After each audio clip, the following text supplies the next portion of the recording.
But did you know that ants can actually become zombies? No kidding.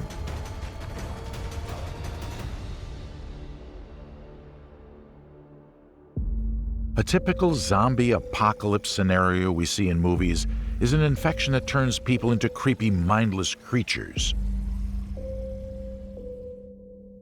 But nature has a similar eerie scenario. This is Cordyceps lopsided. It seems to be a harmless fungus. But if ants had dreams, this fungus would surely be their worst nightmare. Being infected with the spores of this fungus is the most terrible thing that can happen to an ant. What's even worse, the parasite affects the victim's sense of smell, its main communication channel. As a result, the infected individual loses contact with its friends, strays far away, and doesn't get back to the colony.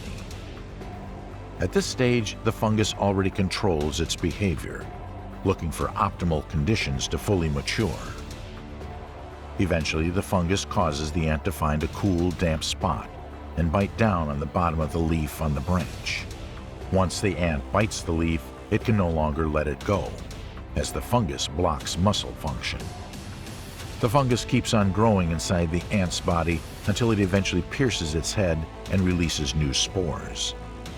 This whole process takes about 10 painful days, and most of the time, the insect is alive. A real nightmare, isn't it? Science has long known of this phenomenon, but until now, scientists have been unable to understand exactly how the parasitic fungus can control the ant's mind. It has often been called a brain parasite, but a study from February 2021, published in the Proceedings of the National Academy of Sciences, disproves this theory. It turns out that the insect's brain remains intact, and the ant is being controlled by introducing the mycelium into the muscle fibers throughout the body.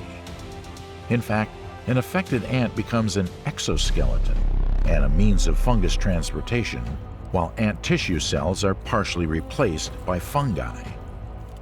That is, the ant effectively becomes one with the fungus.